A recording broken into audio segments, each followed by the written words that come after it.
Hello students, chapter units and measurements.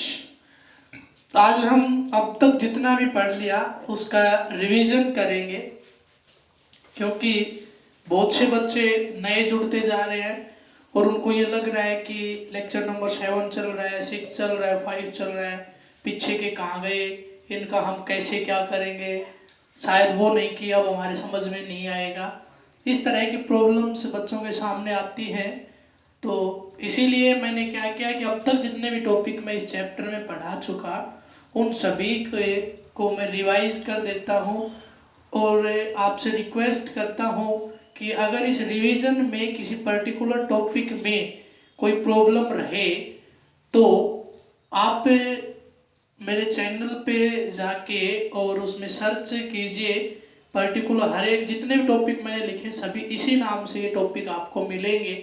उसमें topic का नाम डालोगे और पीछे मेरा नाम डालोगे कि जैसे आपने लिखा कि application of dimensional analysis.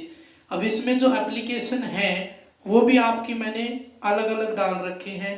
Applications में भी पहली एप्लीकेशन की 2 लेक्चर, फिर दूसरी के 2 लेक्चर, ऐसे करके यहीं तक हो पाया था। ऐसे ही करके डायमेंशंस के लिए आपका 2 लेक्चर आपके डाल रखे हैं। ऐसे ही करके guidelines for using symbols of SI units, शायद ये आपका प्रीफिक्स वाले में ही ऐड है। ये जो है ये पर्टिकुलर नाम से नहीं मिलेगा, ये एसआई प्रीफिक्सेस में ही आपको मिल जाएगा टॉपिक। तो जैसे आपको ये सर्च करना है एसआई प्रीफिक्सेस, तो पीछे लिखे SI prefixes by Paramvir Chauhan, तो आपको वो मिल जाएगा। या फिर आप पहले मेरे चैनल पे जाइए, चैनल पे डालोगे टॉपिक का नाम डालोगे तो आपको बाकी कुछ लिखने की ज़रूरत भी नहीं पड़ेगी।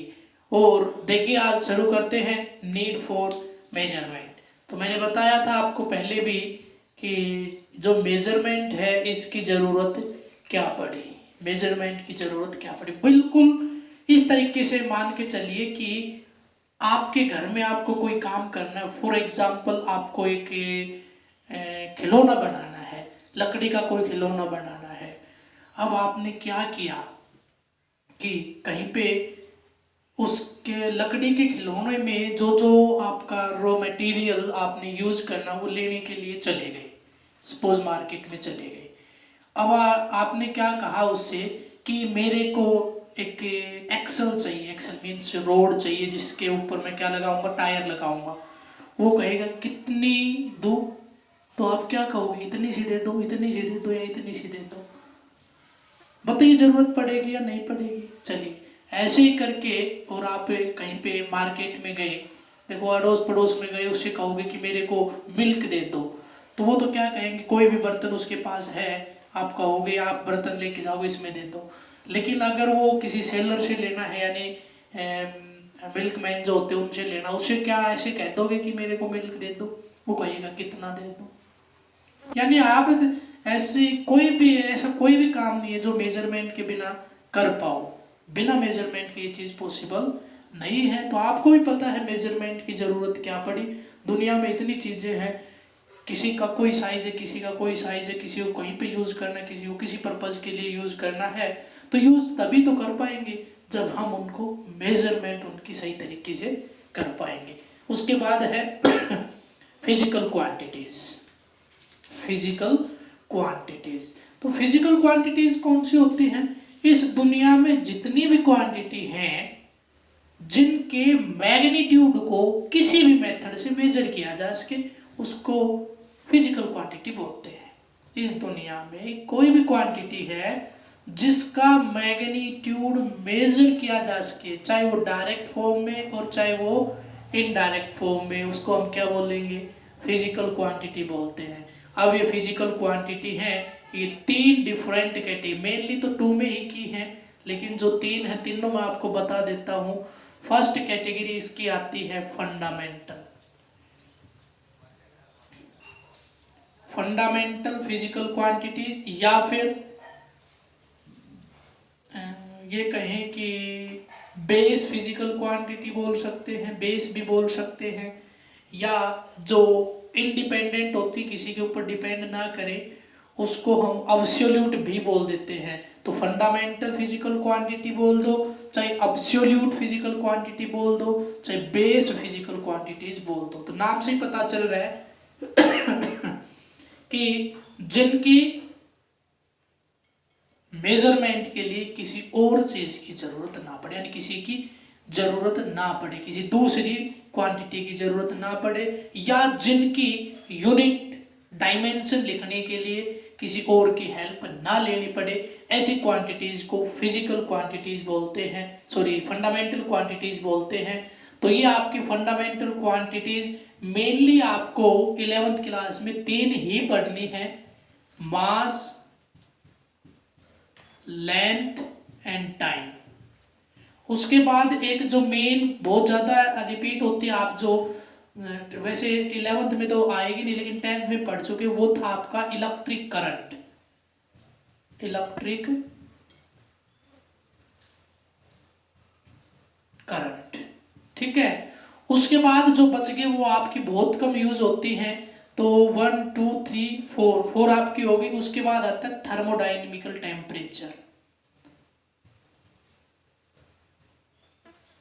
टेम्परेचर, उसके बाद आता है अमाउंट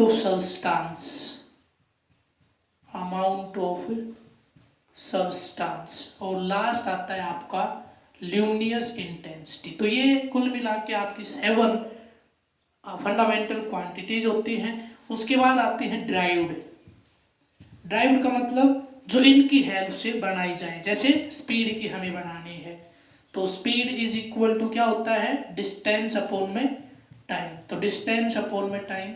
अब ये डिस्टेंस जो है ये एक तरह की क्या है, लेंथ है, तो लेंथ की फिजिकल जो ऐसा यूनिट है वो मीटर होती है और टाइम की होती है सेकंड। तो इसकी ऐसा यूनिट क्या बन गई, मीटर पर सेकंड, ऐसे लिख सकते हो आप। एम सोलिडस इसको बोलते हैं, ये जो सिंबल लगता है ओब्लिक आप जिसको बोलते हो सोलिडस होता है, तो एम ओब्लिक एस यानी मीटर पर सेकंड, या आप शायद ऐसे भी लिख सकते हो जैसे आपने सुना होगा ना 9th क्लास में ऐसे लिखते हैं, मीटर सेकंड इनवर्स, एक ही बात है, मीटर पर सेकंड और मीटर सेकंड इनवर्स एक ही बात है। तो ये आपकी ड्राइव्ड हो गई, ऐसे बहुत सी है, एक्सेलरेशन की है, फोर्स की है, वगैरह वगैरह बहुत सारी है जो ड्राइव्ड में आती हैं। उसके बाद आती है आपकी सप्लीमेंट्री जो होती हैं वो केवल और केवल 2 होती हैं, रेडियन एंड स्ट्रेडियन, जो कि होती हैं एंगल की और सॉलिड एंगल की, बहुत कम यूज होनी है, आपके बहुत कम काम में आनी है, रेडियन एंड स्ट्रेडियन। ये जो सप्लीमेंट्री हैं ये कुछ ऐसी फिजिकल क्वांटिटी हैं जिनकी SI यूनिट तो होती है लेकिन डायमेंशनल फॉर्मूला नहीं होता है। तो ऐसी ही फिजिकल क्वांटिटी जिनके SI यूनिट हो, डायमेंशनल फॉर्मूला ना हो, उनको क्या बोलते हैं, सप्लीमेंट्री फिजिकल क्वांटिटीज। फंडामेंटल हो गया, ड्राइव्ड हो गया, ठीक है, नोट करते जाइए। जैसे मास की SI यूनिट क्या होती है, SI क्या होता है, system of international standard unit, ठीक है, या सिस्टम ऑफ इंटरनेशनल यूनिट हम बोल सकते हैं। तो ये है आपका मास की केजी, लेंथ की मीटर, टाइम की सेकंड, इलेक्ट्रिक करंट की एम्पियर, बस यही आपकी काम आनी है, इनको आप नोट करके रखिए। बाकी जैसे जैसे यूज होती जाएंगी हम यूज आते जाएंगे तो बताते जाएंगे। तो नेक्स्ट देखिए आपका, देखो थोड़ा जल्दी करना पड़ेगा अदरवाइज वीडियो बहुत लेंथी हो जाएगा। आप देख रहे हो कि ये जो सारे के सारे टॉपिक है 7 और 8 वीडियोस में मैंने वो भी 30 मिनट के आसपास हर एक वीडियो आपको मिलेगा, इतनी देर में करवाए हैं। लेकिन ये है कि पक्का इसमें छोड़ूंगा कुछ भी नहीं, जो भी उसमें बताया सारा बताऊंगा। Magnitude, what is the magnitude of the physical quantity, तो यहाँ पे होता है मैग्नीट्यूड, ये n means numeric value into उसकी यूनिट, ठीक है, क्या है यहाँ पे यूनिट है। अब जो ये यूनिट होती हैं ये आपने बहुत सी तरह की पढ़ी है, सुना होगा, MKS सिस्टम भी होता है, ये सिस्टम ऑफ यूनिट है। तो यूनिट होती है, क्या होती है, सिस्टम ऑफ यूनिट्स, ठीक है, बहुत से यूनिट्स जिनकी हेल्प से हम एक पर्टिकुलर फिजिकल क्वांटिटी के बारे में बता सके या उसकी SI यूनिट लिख सके, उसको हम बोलते हैं सिस्टम ऑफ यूनिट। तो यहाँ पे आपका MKS होता है, FPS होता है और आपका CGS होता है। ये और ये हमारे इंडिया में बहुत ज़्यादा यूजेबल है, सबसे ज़्यादा MKS है, MKS का मतलब देखिए मास, लेंथ और टाइम, ये आपकी तीन ऐसी चीजें हैं जो तीन फिजिकल क्वांटिटी जिनको बहुत ज्यादा यूज करना है, ये आपकी पूरी की पूरी 11th क्लास में यूज होनी है। तो जो M का मीनिंग होता है मास, MKS, तो यहाँ पे है मास की सॉरी M का मतलब होता है मीटर, K का मतलब होता है केजी और ये होता है सेकेंड। तो ये आपका हो गया मीटर, केजी, सेकेंड। इसी तरह से इसका नाम आपका पढ़ा है, तो मैं ऐसे लिख देता हूँ, इसी फॉर्म में लिख देता हूँ ताकि दिक्कत ना आए। लेंथ, मास, टाइम, केजी, मीटर, सेकेंड। उसके बाद ये होता है,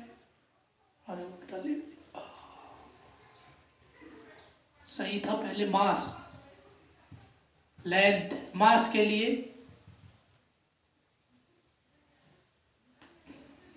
केजी, लेंथ के लिए मीटर, ठीक है। तो ऐसे बना है आपका MKS, मीटर, केजी, सेकंड। ये होता है फुट, पाउंड और सेकंड। तो ये होगा लेंथ के लिए फुट और इसके लिए पाउंड और इसके लिए सेकंड। उसके बाद होता है CGS, इसके लिए सेंटीमीटर और इसके लिए ग्राम और इसके लिए सेकंड। ऐसे करके ये आपकी सिस्टम्स होते हैं जो हम यूज करते हैं। सबसे ज़्यादा यूजेबल जो है वो ये होता है। तो ये कह रहा है कि किसी भी फिजिकल क्वांटिटी का जो मैग्नीट्यूड होता है वो उसकी यूनिट इनटू न्यूमेरिक वैल्यू होता है, and which is always equal to a constant. वो हमेशा किसके बराबर होता है, एक कांस्टेंट के बराबर होता है। न्यूमेरिक वैल्यू इनटू क्या बताया मैंने, यूनिट। तो एक एग्जांपल में मान के चल रहा हूँ, एक सिंपल सी फिजिकल क्वांटिटी मैं लेके चल रहा हूँ जिसकी लेंथ है 2 मीटर। तो 2 इंटू मीटर, ठीक है। तो इसके मैग्नीट्यूड की वैल्यू आ गई है, magnitude is equal to 2 into metre, numeric value into metre is equal to 200। अब की बार मैं CGS में लिख रहा हूँ इसको, 200 सेंटीमीटर, 200 इंटू सेंटीमीटर। अब मेरे को ये बताइए, क्या उसकी सिस्टम ऑफ यूनिट्स के बदलने से मैग्नीट्यूड चेंज होगी? नहीं, बस केवल यही पढ़ना हमें, सिस्टम ऑफ यूनिट्स के बदलने से किसी फिजिकल क्वांटिटी का मैग्नीट्यूड चेंज नहीं होता है, जो कि किसके बराबर होता है, न्यूमेरिक वैल्यू इनटू यूनिट, और which is always equal to a constant. यहां से ये पता चला कि magnitude of a physical quantity is always constant. वो क्या होता है आपका कांस्टेंट होता है। क्लियर है भाई? मेरे पास एक टुकड़ा था कोई भी लकड़ी का, उसकी लेंथ 2 मीटर थी, दूसरे ने आके कह दिया कि 2 मीटर नहीं है तो 200 सेंटीमीटर है। क्या वो फिजिकल क्वांटिटी की लेंथ में कोई चेंजमेंट आया? नहीं, केवल क्या आया, सिस्टम ऑफ यूनिट में। तो मेजरमेंट में कोई फर्क आएगा? नहीं आएगा। साइज जो था वो बदलेगा क्या? नहीं बदलेगा। इट मीन्स मैग्नीट्यूड क्या है कि कांस्टेंट क्वांटिटी। बस यही पढ़ना था कि फिजिकल क्वांटिटी का मैग्नीट्यूड हमेशा कांस्टेंट रहता है, क्योंकि वो वैल्यू किसके बराबर होती है, उसकी न्यूमेरिक वैल्यू इनटू में यूनिट। उसके बाद है SI प्रीफिक्सेस, SI प्रीफिक्सेस। तो देखिए क्या होता है कि जो मेजरमेंट की रेंज होती है वो बहुत बड़ी है, यानी बहुत छोटे से छोटे मेजरमेंट से लेके बहुत बड़े से बड़े मेजरमेंट्स यूज किए जाते हैं। तो कहीं पे लिखना पड़ेगा 0.0000005 ऐसे लिखना पड़ेगा, और इंटू में ये और भी कर रहा है 1 2 ऐसे और भी लिखता जा रहा है। अब मैं क्या करूं भाई, इसको मैं कैसे लिखूं? तो एक सिस्टम बनाया गया कि ऐसा कर लेते हैं कि कुछ प्रीफिक्सेस यूज कर लेते हैं, 10 रेज द पावर में इसको कन्वर्ट कर लेते हैं। तो इसको 10 रेज द पावर, फिजिक्स ये कहती है कि इस पॉइंट को यहाँ से अगर 5 के बाद लिखोगे तो वो इसकी स्टैंडर्ड फॉर्म होगी लिखने की। तो 1 2 3 4 5 6 7 5.12 इंटू 10 रेज द पावर -7 अगर मैं लिख दूं तो ये इसके इक्विवेलेंट है।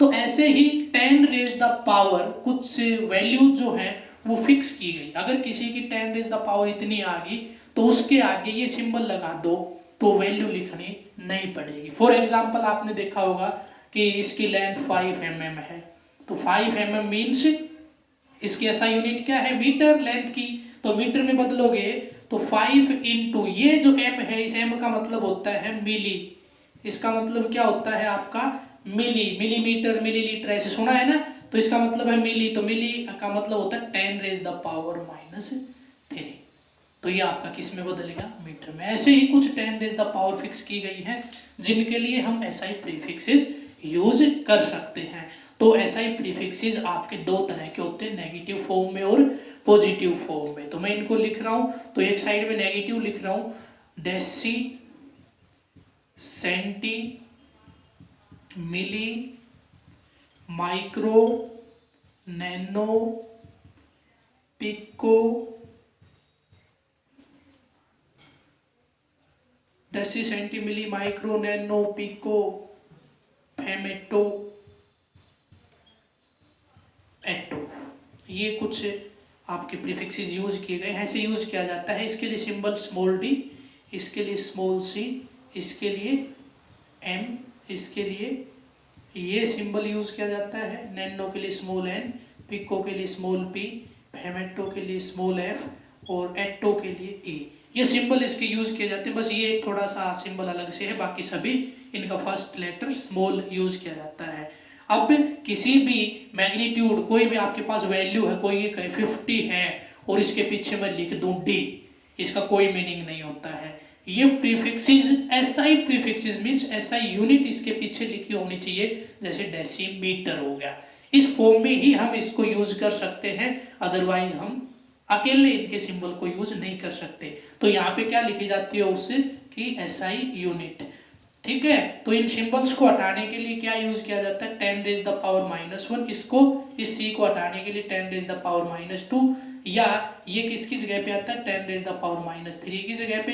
अब देखिए यहाँ पे तो सीक्वेंस है, उसके बाद धीरे धीरे एडअप होना शुरू हो जाता है। 10⁻⁻6, 10⁻⁹, ये आपका 10⁻⁻12, ये आपका 10⁻⁻15 और ये आपका 10⁻⁻18। मेन है आपका 10⁻12 तक यूज हो जाता है, बाकी इससे आगे बहुत कम आपके 11, 12 में यूज, यानी होते ही नहीं, कोई न्यूमेरिकल आया नहीं है। ये होता है आपका फर्मी मीटर में आता है, तो इसको फर्मी के नाम से भी जानते हैं। और माइक्रोन आपने सुना ही, वो 10⁻⁻6 जो होता है।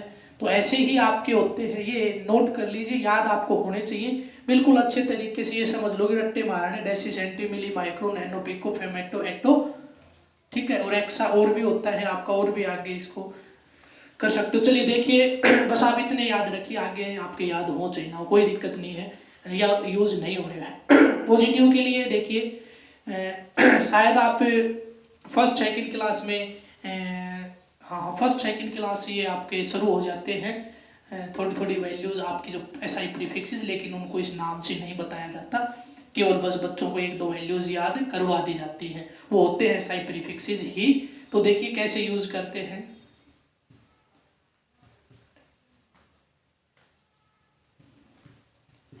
डेका, हेक्टो, किलो, मेगा,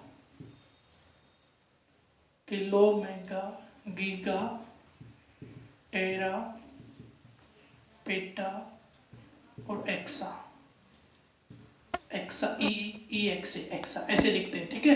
तो अब देखिए डी आपका, बस एक ये आपको याद है, बाकी बहुत इजी है। ये आपका आ चुका है यहाँ पे, इसलिए इसको ऐसे लिखते हैं, डी ए से। किससे लिखते हैं, डी ए से। बाकी सारी वैल्यू इसके फर्स्ट लेटर और कैपिटल से लिख देते हैं, एच, के, एम, जी, टी, पी और ई, ऐसे इसको यूज हम कर लेते हैं। इसके पीछे ये लग जाएगा, वही है 10⁻⁻, पॉजिटिव है 1, 2, 3, यहाँ तक सीक्वेंस चलेगी। उसके बाद 6, 9, 12, 15, 18, ऐसे सीक्वेंस इसमें चलेगी। वही 18 तक ये होते हैं, वही 18 तक ये होते हैं। इसके अलावा कुछ और एंगस्ट्रॉम वगैरह यूज होते हैं, वो जैसे ही आपके आएंगे उनको मैं बताऊंगा, वो SI प्रीफिक्सेस की टेबल में नहीं होते हैं, ठीक है। तो ये टेबल आपको याद होनी चाहिए। उसके बाद guidelines for using symbols of SI unit and how to write the SI unit of a physical quantity. एक फिजिकल क्वांटिटी के SI यूनिट को कैसे लिखते हैं और उसके पीछे जो सिंबल होते हैं उनको कैसे लगाते हैं। सबसे पहले किसी भी SI यूनिट को अगर मैं कंप्लीट लिख रहा हूँ, जैसे मेरे पास है 5 न्यूटन, कितना है 5 न्यूटन फोर्स। अगर मैं उसको पूरे नाम से लिखूंगा तो क्या लिखना पड़ेगा, न्यूटन।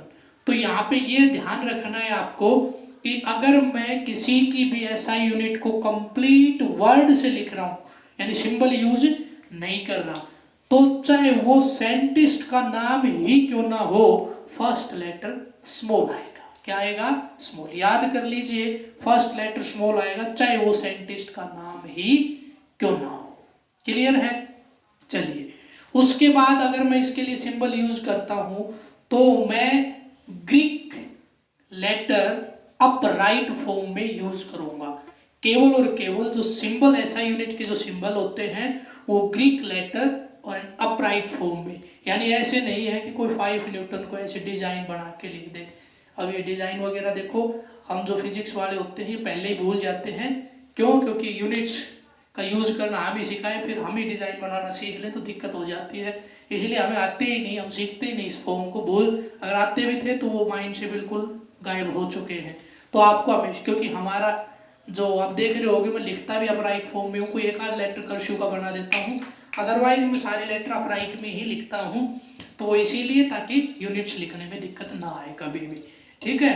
तो यानी अगर किसी का सिंबल में यूज कर रहा हूँ, किसी भी एसआई यूनिट का सिंबल में यूज कर रहा हूँ, अगर वो साइंटिस्ट के नाम से शुरू है तो उसका ये लेटर कैपिटल आएगा। क्या आएगा? कैपिटल आएगा। अगर साइंटिस्ट का नाम है तो कैपिटल आएगा, अगर साइंटिस्ट का नाम नहीं है तो स्मॉल आएगा। बिल्कुल बेझिझक आप याद कर लीजिए, साइंटिस्ट का नाम हुआ तो सिंबल कैपिटल, और साइंटिस्ट के नाम से नहीं हुआ तो सिंबल स्मॉल। जैसे मीटर, 5 मीटर ऐसे लिखते हैं ना, स्मॉल एम से। ये आपका, चाहे आप मीटर आप ऐसे लिखोगे ना कंप्लीट, तो फिक्स है आप ऐसे ही लिखोगे। जो आपका फर्स्ट लेटर है, चाहे वो साइंटिस्ट का नाम ही क्यों ना हो, वो आपका स्मॉल ही रहेगा। क्लियर है? तो 5 न्यूटन इस फॉर्म में लिखा, मीटर मैंने बताया इस फॉर्म में लिखा। लेकिन इस तरफ, यानी यहाँ पे एक अपवाद है और वो है लीटर।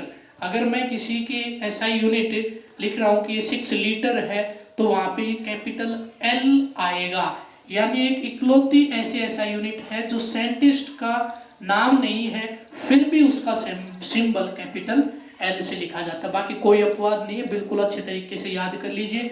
उसके बाद देखिए, अगर मैं ड्राइव्ड यूनिट्स को लिख रहा हूँ तो मेरे पास सपोज स्पीड की लिख दी मैंने, स्पीड, तो स्पीड की ऐसा यूनिट होती है मीटर पर सेकेंड, तो मैं इस तरह से लिख रहा हूँ मीटर पर सेकेंड। उसके बाद मेरे पास आता है एक्सेलरेशन, एक्सेलरेशन की होती है मीटर पर सेकेंड स्क्वायर। तो कई बच्चे क्या करते हैं, इसको किस फॉर्म में लिख देते हैं, मीटर पर सेकेंड, मीटर पर सेकेंड। ये जो तरीका होता है ये गलत होता है। इट मीन्स ये जो यहाँ पे सिंबल, जिसको आप जनरली इंग्लिश में ओब्लिक बोलते हो, यहाँ पे ऐसा यूनिट्स में इसको सोलिडस के नाम से जानते हैं, सोलिडस के नाम से जानते हैं। एक एसआई यूनिट लिखने के लिए आप सोलिडस केवल 1 टाइम ही यूज कर सकते हो। एक से ज्यादा बार आपने अगर यूज कर दिया तो आपका गलत हो जाएगा। उसके बाद देखिए, अगर मैं इस फॉर्म में लिख रहा हूँ मीटर पर सेकेंड या किसी की, तो ठीक आप लिख दोगे। उसके बाद अगर किसी के एसआई ड्राइव्ड यूनिट में आपने बहुत सी अलग अलग क्वांटिटीज की यूनिट यूज की है, जैसे कहीं पे फोर्स की लगा दी आपने न्यूटन, मीटर और फिर लगा दी जूल, ऐसे लगा दी, तो कैसे लिखेंगे, जैसे फोर्स एक फिजिकल क्वांटिटी है, इसकी एसआई यूनिट न्यूटन होती है। उसके बाद मीटर लेंथ की है, उसके बाद जूल एनर्जी की है। तो हम क्या करते हैं, इनको लिखेंगे कैसे, हम ऐसे नहीं लिख सकते, ऐसे नहीं लिख सकते, यानी इनके बीच में गैप देना जरूरी है। जस्ट सिमिलर, कैसे, जैसे फोन में टाइपिंग कर रहे हो, आपने न्यूटन लिखा, कैपिटल एन दबाया, स्पेस दबाओगे, फिर एम दबाया, फिर स्पेस दबाओगे, फिर जूल दबाओगे, that is the correct method. अगर आपने ऐसा किया कि सीधा कैपिटल एन दबाया, फिर एम दबाया, फिर जूल बिना स्पेस के, तो गलत तरीका है। या फिर किसी में स्पेस ज्यादा किसी में कम कर दिया, वो भी गलत है। क्लियर है? उसके बाद नेक्स्ट की बात करता हूं मैं, प्रीफिक्सेस। प्रीफिक्स मैंने बताया अकेला यूज नहीं कर सकता। दूसरा, एसआई यूनिट और प्रीफिक्स के बीच में गैप नहीं होना चाहिए, जैसे मिलीलीटर, जैसे 50 किलोग्राम, वैसे ये ग्राम चलिए तो चाहिएगा नहीं हमें, 50 माइक्रो जूल, ऐसे मैंने लिखा। तो इनके बीच में गैप नहीं होना चाहिए, ये फिक्स है। प्रीफिक्सेस और एसआई यूनिट के बीच में गैप नहीं होना चाहिए। दो या दो से ज़्यादा एसआई यूनिट्स अगर मैं यूज़ कर रहा हूँ एक साथ किसी पर्टिकुलर ड्राइव्ड यूनिट की फॉर्म में, तो उनके बीच में पर्टिकुलर गैप को मेंटेन रखना जरूरी होता है। अपराइट लेटर में ही आप सिंबल्स को यूज कर सकते हैं, नोट कर लीजिए। उसके बाद आता है सपोज मेरे पास फोर्स है, तो मैं लिखता हूँ या मेरे पास 20 सेकेंड्स, 20 सेकेंड्स। तो इसकी ऐसा यूनिट सेकंड होती है ना, अगर सिंबल की फॉर्म में लिखोगे तो ऐसा लिखना पड़ेगा। इसके पीछे ऐसे लगा दिया तो ये तो कुछ भी नहीं हुआ। इट मीन्स अगर हम किसी भी एसआई यूनिट का सिंबल यूज कर रहे हैं उसकी यूनिट को रिप्रेजेंट करने के लिए, तो वो सिंगुलर फॉर्म में ही यूज किया जाएगा। किस फॉर्म में यूज किया जाएगा? सिंगुलर फॉर्म में, यानी उसके पीछे एस या ई एस नहीं लगाना होता है, सिंगुलर फॉर्म में ही लगाना होता है। उसके बाद और देख लीजिए, अगर किसी की भी एसआई यूनिट हम चाहे वो लेटर में लिखें और चाहे वो सिंबल में लिखें, उसका एंड हम स्टॉप, फुल स्टॉप वगैरह नहीं लगाएंगे, उसको सिंपल ऐसे छोड़ना होता है। अगर फुल स्टॉप लगा दिया इसके पीछे तो ये फिर क्या हो जाएगी? गलत हो जाएगी। तो ये थे आपकी general guidelines for using SI unit and symbol. उसके बाद आता है डायमेंशन। डायमेंशन का मतलब होता है किसी भी फिजिकल क्वांटिटी को, किसी भी फिजिकल क्वांटिटी को फंडामेंटल क्वांटिटीज की पावर की फॉर्म में लिखना। फंडामेंटल क्वांटिटीज तीन ही आप याद करिए, मास, लेंथ एंड टाइम। मास के लिए m लिखते हैं, लेंथ के लिए l लिखते हैं, t के लिए टाइम लिखते हैं। इनकी पावर में ले रहा हूँ a b c। अगर कोई भी आपके पास फिजिकल क्वांटिटी, दुनिया की कोई भी फिजिकल क्वांटिटी हो, उसकी जो रिप्रेजेंटेशन है मैं वो किस तरह करूं? बेस क्वांटिटीज की पावर की फॉर्म, उसी को डायमेंशनल फॉर्मूला बोल देते हैं। फॉर एग्जांपल मेरे पास लिखा हुआ है speed, speed is equal to, speed is equal to, तो स्पीड का डायमेंशन लिखना मेरे को तो नहीं पता क्या होता है। जैसे मास का m हो गया, लेंथ का l हो गया, टाइम का t हो गया, ऐसे स्पीड का क्या होगा? स्पीड को मैं लिख देता हूँ इस फॉर्म में, डिस्टेंस अपॉन में टाइम। डिस्टेंस एक तरह की क्या है? लेंथ है, इसके लिए l, टाइम के लिए t, क्या हो गया? l t minus 1। m है नहीं तो m की वैल्यू क्या कर देते हैं? 0। किसी की भी पावर 0 किसके बराबर होती है? 1 के बराबर होती है। तो ऐसे ही आप बहुत से डायमेंशनल फॉर्मूला मैं आपको करवा चुका हूँ, या आप बुक की हेल्प से कीजिए। अगर कोई भी प्रॉब्लम आए तो मेरे से डिस्कस कीजिए। एक डायमेंशनल फॉर्मूला जो बहुत ज़्यादा यूज होना है वो मैं लिख रहा हूँ, उसको आपको पहले समझना है तरीके से, फिर उसके रट्टे मारने, बहुत अच्छे से माइंड में बिल्कुल सेट करके रखना है। तो क्या होगा वो मैं आपको बता देता हूँ। देखिए फोर्स, फोर्स क्या होता है? Force is equal to, force is equal to, पढ़ा है या नहीं पढ़ा है? फोर्स को मैं कैसे लिखूं? अगर डायमेंशनल फॉर्मूला की बात करूं तो ये होता है m1 l1 t माइनस 2। इसका डायमेंशनल फॉर्मूला ये होता है। निकालें कैसे? निकालें कैसे? फोर्स का डायमेंशनल फॉर्मूला हम कैसे निकालेंगे? एक जर्नल इक्वेशन आती है जिसको न्यूटन के सेकंड लॉ की फॉर्म में पढ़ा गया था, याद है? F is equal to m में मास इंटू एक्सेलरेशन। हो गया काम? मास का m, इस एक्सेलरेशन का एक्सेलरेशन। देखो अभी स्पीड का मैंने निकाला था, तो स्पीड का आया था आपका एल टी माइनस 1। तो इसमें तो पावर t की तो 2 होती है, तो क्या हो जाएगा? एल टी माइनस 2 हो गया, एल टी माइनस 2 क्या आ गया? m1 l1 t minus 2। तो निकालने का तरीका आप याद रखिए। यानी आपको अगर बेसिक फॉर्मूला किसी भी फिजिकल क्वांटिटी का याद है तो आप डेफिनेटली उसका डायमेंशनल फॉर्मूला भी लिख सकते हो, अदरवाइज कोई रास्ता नहीं है। वर्क का, अगर वर्क आपके पास आ जाए तो वर्क का और एनर्जी का सेम होता है, क्योंकि आपने पढ़ा होगा जहाँ जहाँ पे हमें वर्क की एनर्जी की जरूरत पड़ी है, या एनर्जी जहाँ पे भी आता है तो this work is stored in the form of energy, हम इस तरह से पढ़ते हैं। तो वर्क और एनर्जी का सेम होता है। तो वर्क का होता है force into displacement, force into displacement. तो यानी फोर्स का तो आएगा ही आएगा, इनटू में डिस्प्लेसमेंट और आ जाएगा। डिस्प्लेसमेंट एक लेंथ है तो एक एल की पावर और बढ़ जाएगी, तो क्या हो गया? m1 L2t-2। इसी तरह से बहुत से डायमेंशनल फॉर्मूला मैंने आपके करवा रखे हैं। अगर आपको कोई भी प्रॉब्लम रहे तो लेक्चर आपके 2 हैं डायमेंशनल फॉर्मूला के ऊपर, कुछ आपके ऐसे हैं जो कॉन्स्टेंट्स के हैं या कॉम्पिटिटिव एग्जाम से रिलेटेड स्पेशल डायमेंशनल फॉर्मूला है, और एक आपका बेसिक लेक्चर है डायमेंशनल फॉर्मूला पे।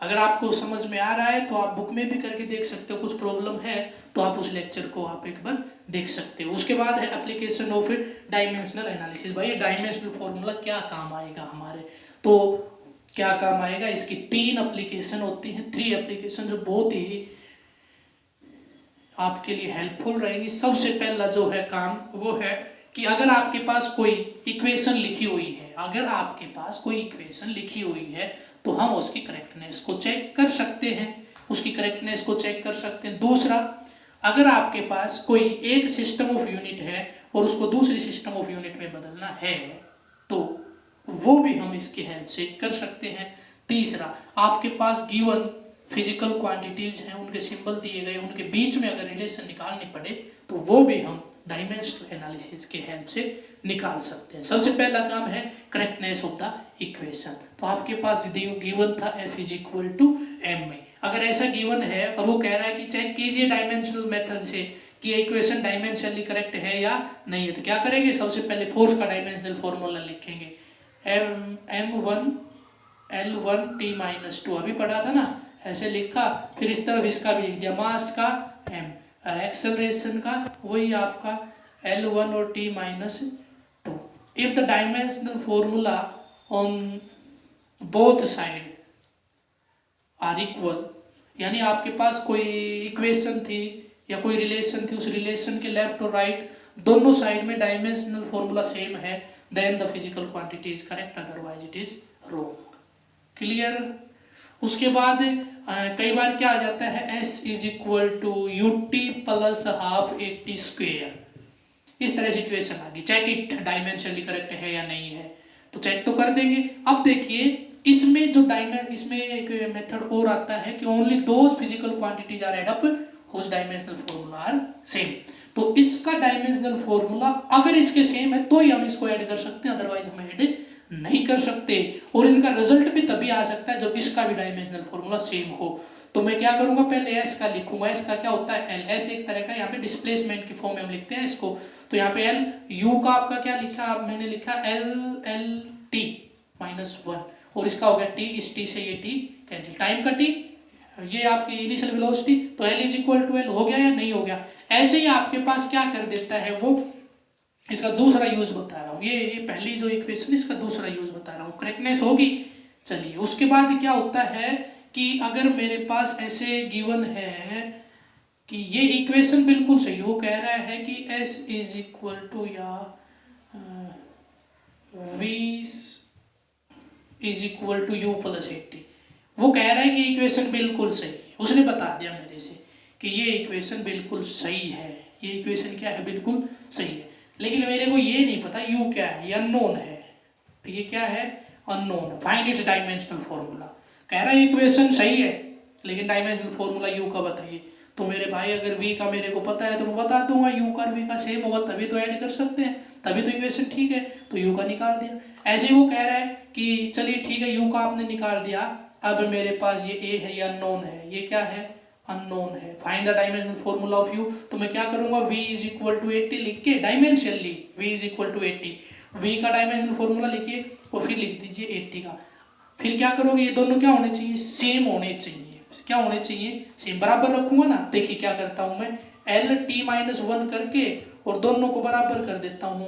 यहाँ पे आपके पास A का पता नहीं, T का तो T होता ही है, T को नीचे ले आइए तो क्या हो गया, L-T-2 is equal to A, तो ये एक्सेलरेशन था ना, इस इक्वेशन में एक्सेलरेशन था, यही तो होता है इसका एक्सेलरेशन का डायमेंशन, तो A का मैंने निकाल दिया, मेरे को पता भी नहीं था A है क्या, इस इक्वेशन में यही नहीं पता था A है क्या, जब डायमेंशनल फॉर्मूला आ गया तो मेरे को पता चलेगा इस इक्वेशन में एक्सेलरेशन था, तो बताइए क्या था, सही बात है कि नहीं, एक्सेलरेशन थी ना, v is equal to U plus 80 में ये आपका final velocity, initial velocity, acceleration और ये टाइम, तो ये आपका फर्स्ट एप्लीकेशन थी। सेकंड एप्लीकेशन देखिए, सेकंड एप्लीकेशन में सिस्टम ऑफ यूनिट से दूसरे सिस्टम ऑफ यूनिट में उसको चेंज कर सकते हैं, कोई भी आपके पास एक सिस्टम ऑफ यूनिट है उससे दूसरा, उसे रेस्पेक्टिव दूसरा सिस्टम ऑफ यूनिट में हम उसको चेंज कर सकते हैं। तो देखिए एक छोटा सा एग्जाम्पल मैं लेके चल देता हूँ कि क्या करें।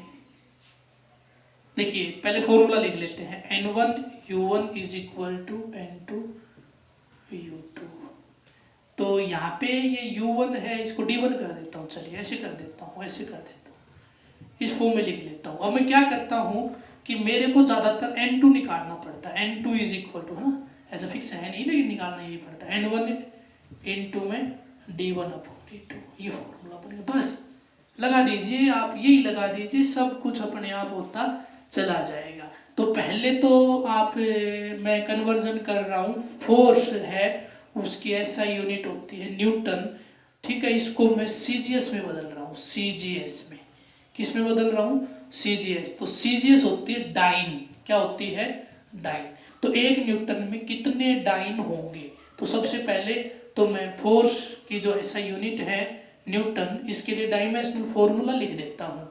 तो इसका जो डायमेंशनल फॉर्मूला वो होता है M1 L1 और T-2, यानी मास होता है तो मास की SI यूनिट क्या होगी, kg होगी। इस फॉर्म में क्या है, kg, इसमें क्या है ये मीटर, इसमें क्या है ये सेकेंड। इतना क्लियर हुआ। उसके बाद देखिए इधर CGS में बात करूं तो ये जो है M की ये है 1 1 1 कर ले, तो इधर क्या करूँगा 2 2 और 2 ऐसे कर देता हूँ। तो इसको इस फॉर्म में बदल दीजिए, इसको इस फॉर्म में बदल दीजिए, तो क्या होगा देखिए, M2 की अगर मैं बात करूं तो ये आपका होता है 1 ग्राम, 1 ग्राम में कितने 10⁻³ kg। ये L2 ये होता है आपका 1 सेंटीमीटर, 1 सेंटीमीटर में कितने 10⁻²। टाइम होता है सेकंड, तो ये आपका सेकंड ही रहेगा, ये नहीं बदलता, ये सेम रहता है। बस उसके बाद कुछ नहीं करना, D1 की जगह M1 M2 M1 L1 T1 रख दीजिए, D2 की जगह ये रख दीजिए, आपके पास आंसर आ जाएगा। N2 N1 की वैल्यू कह रहा है 1 न्यूटन था, इनटू में यहाँ पे M1 M2 L1 ये रख दीजिए। तो मैं लिख रहा हूँ M1 L1 और आपका T1, इन सभी की पावर पहले मैं ये BC ऐसे लेके चलता हूँ, फिर मैं लिखता हूँ। तो डायमेंशनल फॉर्मूला मेरे को पता है, मैं डायरेक्टली लिख देता हूँ। ये 1 है, ये आपका कितना होता है 1 है, ये आपका कितना होता है -2 होता है, इस तरह से होता है ना। ऐसे ही आपके पास होता है M2 L2 और T2, ये -2, ये 1 और ये 1। अब ये वैल्यू उठा के यहाँ रखना शुरू कीजिए। कैसे रखोगे, N2 is equal to 1 into M1 की जगह पे क्या रखूँ, M1 की जगह पे 1, M1 की जगह पे 1 अपॉन में नीचे क्या है M2 की जगह पे क्या रखूँ 10⁻³ इस कंप्लीट की पावर कितनी है 1। अलग अलग कर दीजिए, ऐसे करके अलग अलग लिख लीजिए सभी को, M1/M2 L1/L2 T1/T2 power single कर दीजिए। उसके बाद नेक्स्ट की अगर मैं बात करूँ तो L1/L2 है, L1 की वैल्यू 1 अपॉन में 10⁻²। उसके बाद टाइम की बात करूँ तो ये 1/1 है और इसकी पावर -2। तो इससे कोई लेना देना हमारा है नहीं, क्योंकि 1 की पावर कुछ भी वो 1 ही रहता है। इज इक्वल टू ये कर दीजिए, ऊपर जाके 10⁻³ हो गया, इनटू ये ऊपर जाके 10⁻² हो गया, तो कितना आ गया 10�5। तो यही है आंसर 9। 1 न्यूटन में कितना हुआ 10⁵ डाइन। तो जिसको कन्वर्ट करना होता है उसको 1 वाली टर्म में लिख लीजिए, और किस में करना होता है वो डाइन में करना उसको 2 वाली फॉर्म में लिख लीजिए, ठीक है। अब जो 2 वाली है उसको 1 की फॉर्म में लिख के और ये मेथड लगा दीजिए, आंसर आ जाएगा। तो यहाँ तक मैं आपका करवा चुका हूँ। नेक्स्ट जो वीडियो रहेगा इसमें मैं आपको 1 दिन का गैप दे रहा हूँ, यानी आप मंडे और ट्यूसडे 2 दिन 11th and 12th of May को आप इस चीज़ को यहाँ तक आप कवर करें। उसके बाद 13th ऑफ मई को मैं इससे आगे फॉलो जो नेक्स्ट क्वेश्चन है बहुत अच्छे जो कन्वर्जन के हैं या करेक्टनेस के हैं, बहुत अच्छे क्वेश्चन मैं आपके यहाँ पे लेके आऊँगा इस वीडियो में, जो कॉम्पिटिटिव टेस्ट में आपके रिपीट हुए। उम्मीद करता हूँ आपको ये समझ में आया होगा। अगर किसी भी टॉपिक में कोई प्रॉब्लम, मैंने बताया यूट्यूब पे हर टॉपिक पर्टिकुलर नाम से आपको मिल जाएगा। वो उसमें आप सोल्व करके देख सकते हो। अगर फिर भी कोई प्रॉब्लम रहे तो आप मेरे पास मेरे पर्सनल व्हाट्सएप पे मैसेज करें कि इस टॉपिक में प्रॉब्लम रहेगी, तो देखते हैं। अगर ज़्यादा बच्चों की कोई कॉमन प्रॉब्लम रहती है तो मैं एक वीडियो और बना के आपके पास सेंड करूँगा। अगर एक दो बच्चों की रही तो उनकी प्रॉब्लम मैं पर्सनली सोल्व करूँगा। आज के वीडियो में इतना ही। थैंक्स।